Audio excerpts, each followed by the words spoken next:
right, जी. Today the question we are discussing is GT question. और GT के paper में आपने याद ये रखना है कि आपके पास 3 तरह के सवाल आते हैं, मगर तीनों में से एग्जाम में एक ही आएगा. कह लें कि हमारे पास during the prep there are 3 types, letter की टाइप्स अगर हम बात करें तो हम यहाँ पे टाइप कर लेते letter types. The number one type we have is the formal. The number two we have is semi-formal. And the number three we have is informal. अगर आप इनके वर्ड्स पे गौर करें तो यहीं से आपको पता लग रहा है कि जो 1 और 3 हैं ये तो इंटायरली ऑपोजिट है. मीन्स एक बिल्कुल ही फॉर्मल है और एक बिल्कुल ही इनफॉर्मल है, कैजुअल वे जिसको हम बोल देते हैं. और जो दरमियान में नंबर 2 है वो सेमी है. मीन्स इसके अंदर हम किसी हद तक जो है वो फॉर्मल रहते हैं और किसी हद तक हम कैजुअल हो सकते हैं. अब आइल्स में एक्चुअली इसका मतलब क्या होता है? जब भी आपको आता है ना फॉर्मल लेटर लिखें, वो बेसिकली हमेशा किसी अननोन पर्सन को लिखवा रहे होते हैं.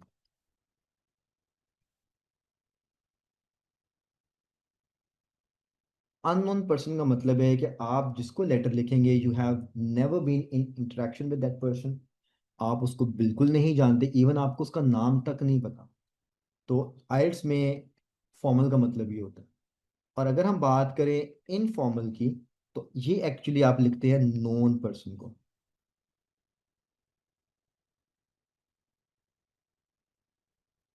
नोन पर्सन का मतलब हो गया कि आप इस पर्सन को जानते हैं, you know who that person is and most probably you know the name of the person.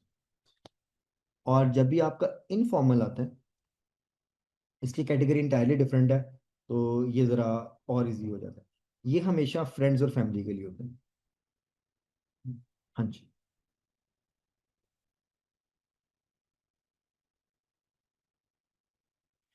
आइल्स में उन्होंने ऐसे इसको डिस्टिंक्ट किया हुआ है.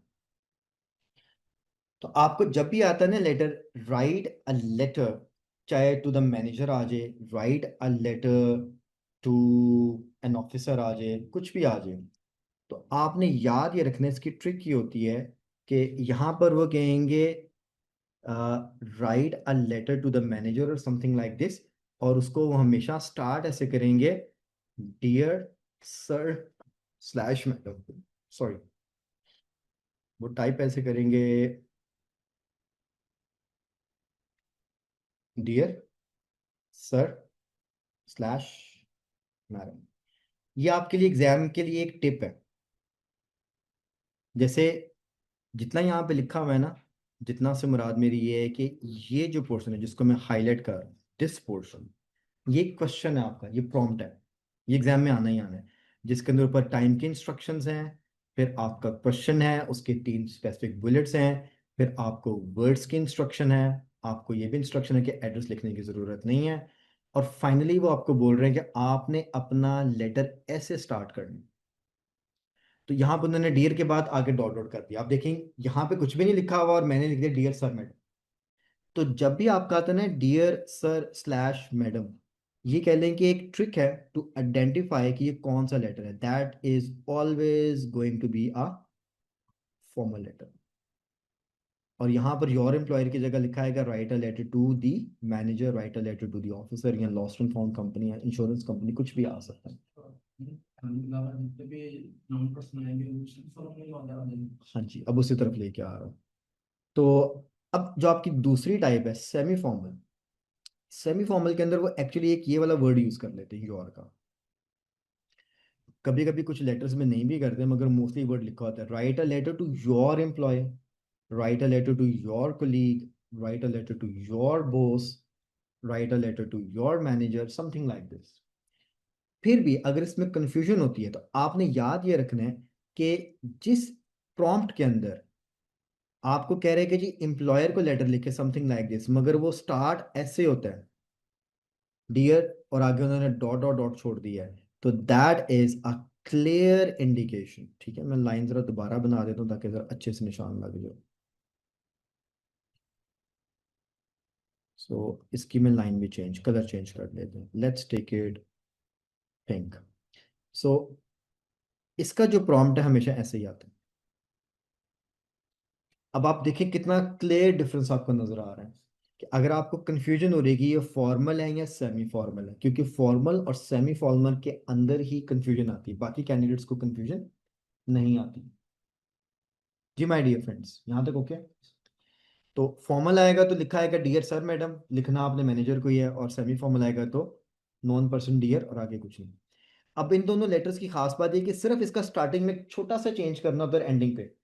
स्टार्टिंग में जैसे फॉर्मल लेटर है तो डियर सर मैडम के लिए हम डियर सर मैडम ही यूज करते हैं, और अगर सेमी फॉर्मल है तो हम डियर के साथ यहाँ पे आप कोई ना कोई नाम लगाएंगे, जैसे डियर मिस्टर बिलाल कर लेते हैं, डियर मिस्टर स्टीवन कर लेते हैं, डियर मिस सिद्रा कर लेते हैं, एंड सो ऑन।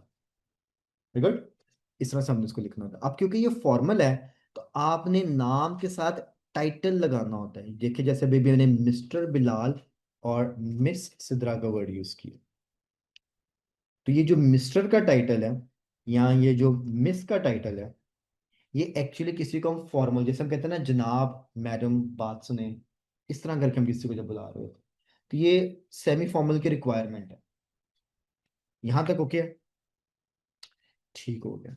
जो इनफॉर्मल लेटर है बहुत ही आसान होता है क्योंकि इसकी डिस्टिंक्शन बड़ी क्लियर होती है। क्योंकि हम कहेंगे write a letter to your friend, तो जब भी योर फ्रेंड आएगा तो वो तो समझे फ्रेंड है, फ्रेंड्स का कभी नाम नहीं लिखते, वो ज्यादा से ज्यादा ये लिख सकते हैं your best friend, your college friend, your pen friend, your online friend, something like this, मगर उसको फ्रेंड ही बोलेंगे वो। हाँ जी। और जब आप फैमिली लिखते हैं तो लिखा होता है write a letter to your brother, write a letter to your sister, maybe mother या फादर। ये वाले जरा कम आते हैं मगर आ सकते हैं। फैमिली के लिए ज्यादातर आते हैं, फ्रेंड्स के लिए, नॉन पर्सन के लिए या नॉन पर्सन के लिए। अब देखिए फैमिली के लिए जब भी आएगा तो उसके लिए वो टाइटल यूज कर रहे हैं, brother, mother, sister, father, cousin, uncle, aunt. So these are the clear distinction कि आप वो फैमिली को लेटर लिख रहे हैं, तो आपको कभी भी कंफ्यूजन नहीं होगी इट्स फॉर्मल, सेमी फॉर्मल और इनफॉर्मल। और इसी तरह अगर वो आता है write a letter to your best friend, write a letter to your online friend, or write a letter to your game friend, something like this. So it will always be informal. तो informal के अंदर हम थोड़ा सा casual हो जाते हैं, means informal letter में हम हालचाल भी पूछते हैं, हम कॉन्ट्रैक्शंस भी यूज कर सकते हैं। मगर जो आपका फॉर्मल या सेमी फॉर्मल लेटर होता है तो इसके अंदर आम तौर पे आपने एक ही स्टाइल में लिखना होता है। सिर्फ क्या फर्क मैंने बताया, शुरू में नाम, ठीक है, और लेटर के दरमियान आप नाम यूज कर सकते, अदरवाइज आप नाम नहीं यूज कर। हाँ जी, यहाँ तक सब ओके है तो मुझे एक अच्छा सा ओके कर दे मिस सिद्रा, आप ओके हैं यहाँ तक? Are we getting this point? Sidra ji बात समझ आ रही है? ठीक हो गया, डन। बिलाल आपको समझ आ रहा है? Yes. Done हो गया। ये तो हो गया कि लेटर की डिस्टिंक्शन क्या है, बाकी लेटर का स्टाइल बिल्कुल एक जैसा है आपका। जब भी लेटर है, मैं जनरल बात करने लगा कि कोई भी लेटर आज करना क्या होता है हमें, आपका कोई भी लेटर आ जाए, चाहे वो फॉर्मल है, सेमी फॉर्मल है या इनफॉर्मल है, बेसिकली आपके पास थ्री बुलेट्स होते हैं एज यू कैन सी।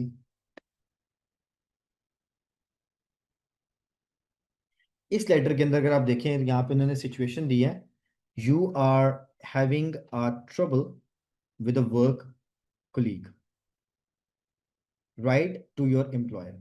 यहाँ पे समझ आ रहा है कि आपके काम पे कुलीग के साथ कोई मसला चल रहा है, आप अपने एम्प्लॉयर मीन्स अपने बॉस को, अपने मैनेजर को लेटर लिख रहे हैं, जो कि ऑब्वियसली आपका सीनियर होगा।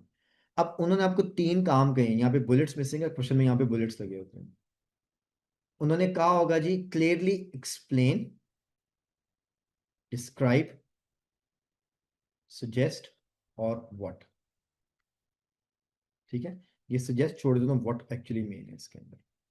अगर आप इन तीन लफ्जों पे गौर करें तो एक्सप्लेन करने के लिए कह रहे हैं, डिस्क्राइब के लिए कह रहे हैं, और कह रहे हैं क्या हुआ या क्या कर सकते हैं। ठीक है, तो आपके जब भी तीनों बुलेट्स आते हैं आपने याद ये रखना है कि रिक्वायरमेंट एक ही है, आपने फैक्ट्स लिखने होते हैं। फैक्ट समझते हैं क्या होते हैं? फैक्ट्स होते हैं कंक्रीट इंफॉर्मेशन, जनरल जनरल बात नहीं करनी है। जैसे अगर बुलेट वन में लिखे जी बताएं मसला क्या है, explain what the problem is,